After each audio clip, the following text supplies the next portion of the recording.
جن میں وہ ہمیشہ رہیں گے اور کبھی اس جگہ سے نکل کر کہیں جانے کا ان کا جی نہیں چاہے گا۔ اے محمد صلی اللہ علیہ وسلم، کیا کہو کہ اگر سمندر میرے رب کی باتیں لکھنے کے لیے روشنی بن جائے تو وہ ختم ہو جائے، مگر میرے رب کی باتیں ختم نہ ہوں، بلکہ اگر اتنی ہی روشنی ہم اور لے آئیں تو وہ بھی کفایت نہ کریں۔ اے محمد صلی اللہ علیہ وسلم، کہو کہ میں تو ایک انسان ہوں، تم ہی ایک جیسا، میری طرف وہی کی جاتی ہے کہ تمہارا رب بس ایک ہی خدا ہے۔ بس جو کوئی اپنے رب کی ملاقات کا امیدوار ہو، اسے چاہے کہ نیک عمل کرے اور بندگی میں اپنے رب کے ساتھ کسی اور کو شریک نہ کرے۔ کاف ہے یہ عین صاد، ذکر ہے اس رحمت کا جو تیرے رب نے اپنے بندے ذکریہ پر کی تھی، جبکہ اس نے اپنے رب کو چپکے چپکے پکارا۔ اس نے عرض کیا کہ اے پروردگار، میری ہڈیاں تک گل گئی ہیں اور اس سر بڑھاپے سے بھڑک اٹھا ہے۔ اے پروردگار، میں کبھی تجھ سے دعا مانگ کر نامراد نہیں رہا۔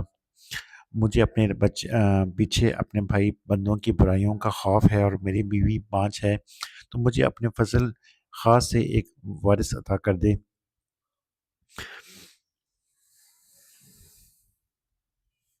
جو میرا وارث بھی ہو اور اہل یعقوب کی میراث بھی پائے۔ اور اے پروردگار، اس کو ایک پسندیدہ انسان بنا۔ جواب دیا گیا کہ اے زکریا، ہم تجھے ایک لڑکے کی بشارت دیتے ہیں جس کا نام یحییٰ ہوگا۔ ہم نے اس کا نام کا کوئی آدمی اس سے پہلے پیدا نہیں کیا۔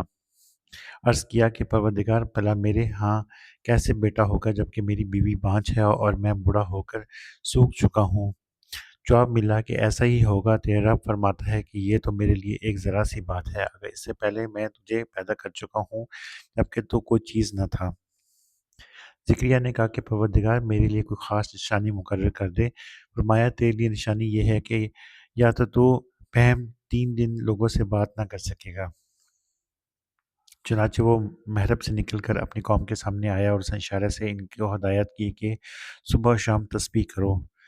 اے یحییٰ، کتاب الہی کو مضبوط تھام لے، اور ہم نے اسے بچپن ہی میں حکم سے نوازا اور اپنی طرف سے اس کو نرم دلی اور پاکیزہ عطا کی، اور وہ بڑا پرہیزگار اور اپنے والدین کا حق شناس تھا۔ وہ جبار نہ تھا اور نہ ہی نافرمان۔ سلام اس پر جس روز کہ وہ پیدا ہوا اور جس دن وہ مرے اور جس روز وہ زندہ کر کے اٹھایا جائے۔ اور اے محمد صلی اللہ علیہ وسلم، اس کتاب میں مریم کا حال بیان کرو جبکہ وہ اپنے لوگوں سے الگ ہو کر شرقی جانب کوشہ نشین ہو گئی تھی اور پردہ ڈال کر اسے چھپ بیٹھی تھی، اس حالت میں کہ ہم نے اس کے پاس اپنی روح کو یعنی فرشتے کو بھیجا اور اس نے اس کے سامنے ایک پورے انسان کی شکل میں نمودار ہو گیا۔ مریم یکا یک بول اٹھی کہ اگر تو خدا ترس آدمی ہے تو میں تجھ سے رحمان کی پناہ مانگتی ہوں۔ اس نے کہا کہ میں تو رب کا فرستادہ ہوں اور اس لیے بھیجا گیا ہوں کہ تجھے ایک پاکیزہ لڑکا دوں۔ مریم نے کہا کہ میرے ہاں کیسے لڑکا ہوگا جبکہ مجھے کسی بشر نے چھوا تک نہیں ہے اور میں کوئی بدکار عورت نہیں ہوں۔ فرشتے نے کہا ایسا ہی ہوگا، تیرا فرماتا ہے کہ ایسا کرنا میرے لیے بہت آسان ہے، اور ہم نے یہ اس لیے کریں گے کہ اس لڑکے کو لوگوں کے لیے ایک نشانی بنائیں اور تیری طرف سے ایک رحمت، اور یہ کام ہو کر رہنا ہے۔ مریم کو اس بچے کا حمل رہ گیا اور وہ اس حمل کو لیے ہوئے ایک دور کے مقام پر چلی گئی، اور پھر زچگی کی تکلیف نے اسے ایک کھجور کے درخت کے نیچے پہنچا دیا۔ وہ کہنے لگی کاش میں اس سے پہلے ہی مر جاتی اور میرا نام و نشان نہ رہتا۔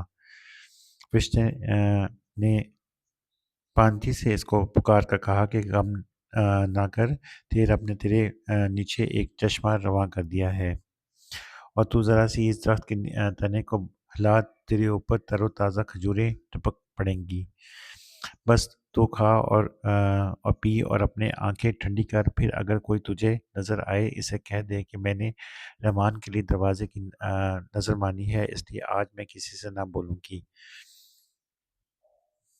پھر وہ اس بچے کو لیے ہوئے اپنی قوم میں آئی، لوگوں کہنے لگے کہ اے مریم، یہ تو نے بڑا پاپ کر ڈالا۔ اے ہارون کی بہن، نہ تیرا باپ کوئی برا آدمی تھا اور نہ ہی تیری ماں ہی کوئی بدکار عورت تھی۔ مریم نے بچے کی طرف اشارہ کر دیا۔ لوگوں نے کہا کہ ہم اس سے کیا بات کریں گے جو گہوارے میں پڑا ہوا ایک بچہ ہے۔ بچہ بول اٹھا کہ میں اللہ کا بندہ ہوں، اس نے مجھے کتاب دی اور نبی بنایا۔ اور بابرکت کیا جہاں بھی میں رہوں، اور نماز اور زکوٰۃ کی پابندی کا حکم دیا جب تک میں زندہ ہوں، اور اپنی والدہ کا حق ادا کرنے والا بنایا، اور مجھ کو جبار اور شقی نہیں بنایا۔ سلام ہے جب مجھ پر جب کہ میں پیدا ہوا اور جب کہ میں مروں اور جب کہ زندہ کر کے اٹھایا جاؤں۔ یہ ہے عیسیٰ علیہ السلام ابن مریم، اور یہ ہے اس کے بارے میں وہ سچی بات جس میں لوگ شک کر رہے ہیں۔ اللہ کا یہ کام نہیں ہے کہ وہ کسی کو بیٹا بنائے، وہ پاک ذات ہے۔ وہ جب کسی بات کا فیصلہ کرتا ہے تو وہ کہتا ہے کہ ہو جا، بس وہ ہو جاتی ہے۔ اور عیسیٰ علیہ السلام نے کہا تھا کہ اللہ میرا رب بھی ہے اور تمہارا رب بھی، بس تم اسی کی بندگی کرو، یہی سیدھی راہ ہے۔ مگر پھر مختلف گروہ باہم اختلاف کرنے لگے، سو جن لوگوں نے کفر کیا ان کے لیے وہ وقت بڑی تباہی کا ہوگا، جبکہ وہ ایک بڑا دن دیکھیں گے جب وہ ہمارے سامنے حاضر ہوں گے۔ اس روز تو ان کے کان بھی خوب سن رہے ہوں گے اور ان کی آنکھیں بھی خوب دیکھتی ہوں گی، مگر آج یہ ظالم کھلی گمراہی میں مبتلا ہیں۔ اے نبی صلی اللہ علیہ وسلم، اس حالت میں جبکہ یہ لوگ غافل ہیں اور ایمان نہیں لا رہے، انہیں اس دن سے ڈرا دو جب فیصلہ کر دیا جائے گا اور پچھتاوے کے سوا کوئی چارہ کار نہیں ہوگا۔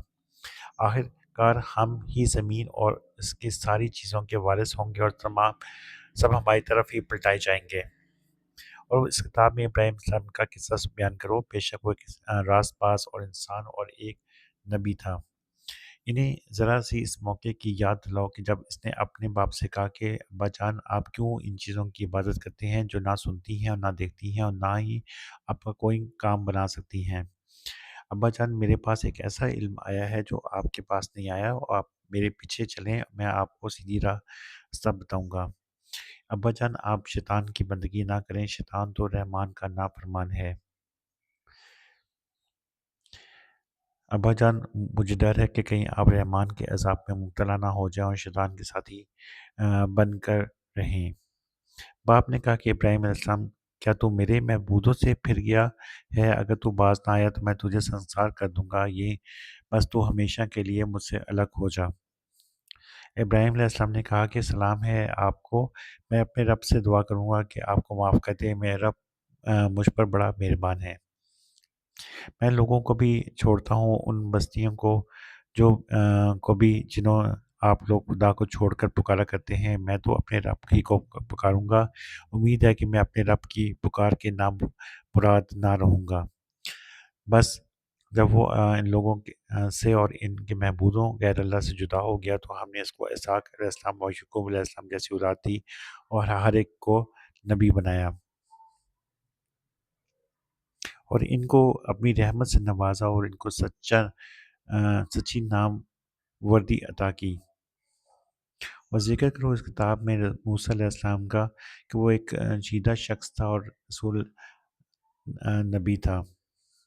ہم نے اس کو طور کے داہنی جانب سے پکارا اور راز کی گفتگو سے اس کے تقرب عطا کیا، اور اپنی مہربانی سے اس کے بھائی ہارون کو نبی بنا کر اس سے مددگار کے طور پر دیا۔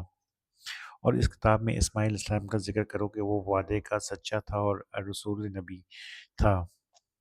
وہ اپنے گھر والوں کو نماز اور زکوٰۃ کا حکم دیتا تھا اور اپنے رب کے نزدیک ایک پسندیدہ انسان تھا۔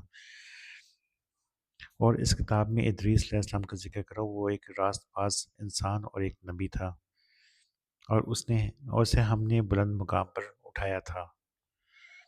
یہ وہ پیغمبر جن پر اللہ نے انعام فرمایا آدم کی اولاد میں سے اور ان لوگوں کی نسل سے جنہوں نے ہم نے نوح کے ساتھ کشتی پر سوار کیا، اور ابراہیم علیہ السلام کی نسل سے اور اسرائیل علیہ السلام کی نسل سے، اور یہ ان لوگوں میں سے تھے جن کو ہم نے ہدایت بخشی اور بسکیدہ کیا۔ ان کا حال یہ تھا کہ جب رحمان کی ہدایت ان کو سنائی جاتی تو وہ روتے ہوئے سجدے میں گر جاتے تھے۔